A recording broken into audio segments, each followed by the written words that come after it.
Welcome to Story by Olivia. Today I am going to tell you about the movie story called Jibaro. The story begins in the middle of the forest, where we see some warriors moving forward continuously. Jibaro is at the forefront of these warriors. Looking at these warriors, it seems like they are taking over other states and looting them. Now they decide to stop at a place in the forest where Jibaro ties his horse to a tree and goes to a nearby pond to drink water. When he reaches the pond, he sees a piece of gold in the water. He is surprised to see this because this is the work of these warriors to loot other states. But Jibaro does not know that someone is watching him from the water. Jibaro starts to leave, feeling that someone is behind him, but when he looks back, there is no one there. After he leaves, a golden lady emerges from the water, whose name is Siren.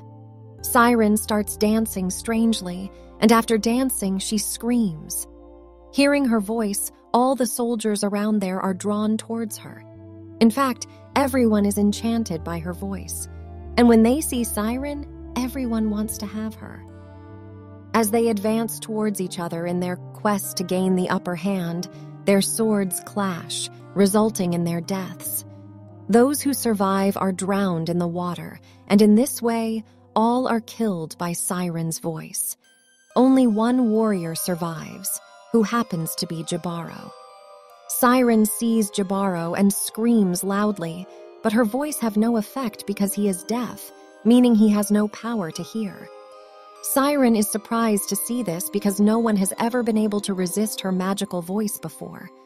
However, her magical voice has no effect on Jibaro, so she retreats into the water, and Jibaro is left terrified as all his companions have been killed. But Siren once again emerges from the water and looks at Jibaro as she is attracted to him. He thinks there is something special inside him, so the magic of his voice had no effect on him. Jibaro takes his horse and runs away from there, but after going a little distance, he collides with a tree and becomes unconscious. After some time, he regains consciousness and now decides to continue his journey on foot. As he walks, he becomes very tired and exhausted. Therefore, he falls asleep by the riverbank, and when he is sleeping at night, then Siren comes there. She is very eager to know about him and dances around him, but Jibaro, who cannot hear, does not know anything about her background. Siren sleeps near him, and when Jibaro wakes up the next morning, he sees her and remains transfixed because her entire body is made of gold, diamonds, pearls, and precious stones, which is most valuable things in the world. Then Siren wakes up and tries to run away. When Jibaro tries to stop her, his hand gets cut because Siren's body has a layer of gold. Although Jibaro understands that they are from different worlds, he realizes that this relationship only brings harm and death when his hand is cut and blood comes out. But greed for gold, diamonds, and pearls fills the eyes of the Jibaro, and driven by that greed, he starts following her.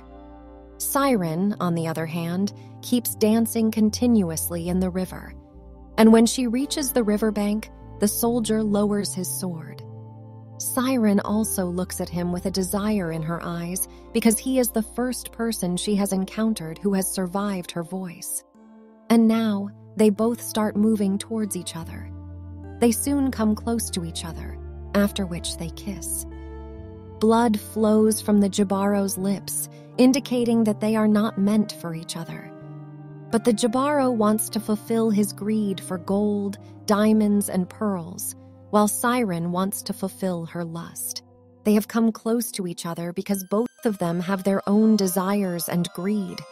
They don't think about each other at all. And now, as they come close to each other, the Jibaro attacks Siren by hitting her on the head with his own. Despite this, Siren's body, which is adorned with precious jewelry, and even her golden skin, are stripped off. As Siren is being stripped, she gets severely injured. But the Jibaro doesn't care about her injury or her pain. He just wants to fulfill his greed. After extracting every drop of gold from her body, he throws her into the river. And he runs away with that gold.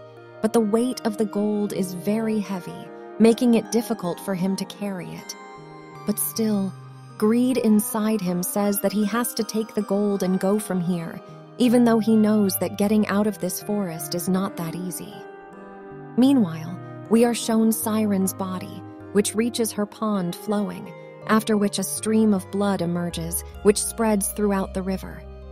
Jibaro gets very tired from all this, so he drinks water by the river, where Siren's magical blood is also present. And when Siren's magical blood enters Jibaro's body along with the water, he gains the power of hearing. He starts behaving strangely because he hears voices for the first time. He can't understand what is happening to him, but soon he calms himself down and starts preparing to leave from there. Meanwhile, Siren, who emerges from the water, is still alive. And when she sees her body, she feels a lot of pain because her beautiful jewelry, which added to the beauty of her body, of which she was proud, has all been taken by the Jibaro. And along with that, her illusion breaks as she thought that Jibaro liked her. But now she realizes that Jibaro was only interested in her gold, silver, and jewels. And that's where we see the Jibaro who are by the riverbank, and Siren sees them. She starts screaming in pain, and now that Jibaro can hear, he is attracted to her voice. He can't control himself even if he wants to, and when Siren sees this, she screams loudly. After that, the Jibaro spins around in a fast dance, pulling him towards her. He experiences the same fate as all his companions. Under the water, we see many skeletons, which means that Siren has killed thousands of people here. But now, Siren has nothing left. He has taken away the beauty of her body, her jewelry, everything she was proud of. This entire story represents the world today, where every person is connected to another person due to some greed or desire. Just as the Jibaro went to Siren because he wanted her gold, diamonds, pearls, and jewelry, Siren also went to the Jibaro because she wanted to fulfill her desires. Both of them had the greed to use each other, and the end of evil deeds is always bad. Just as the Jibaro had greed for gold, he obtained the gold, but it became the cause of his death. The same Siren who killed many people, one of her victims brought her to the same fate that she had never imagined. He took away all her jewelry, which she was once proud of. Today's world is as cruel as the Jibaro, if not more. He had severely wounded Siren and caused her a lot of pain while extracting the gold from her body. In today's world, humans are willing to inflict any kind of suffering on another person to fulfill their greed. Just as Siren took a huge risk to satisfy her desires, even knowing that she was a soldier, they belong to different worlds. In today's world, humans are ready to take all kinds of risks to fulfill their desires and greed, even if it costs them their lives. Although the story of the Jibaro may seem like an animated and simple tale, it carries many hidden meanings that will become apparent upon repeated viewing. You can watch this movie on Netflix. I hope you enjoyed this story.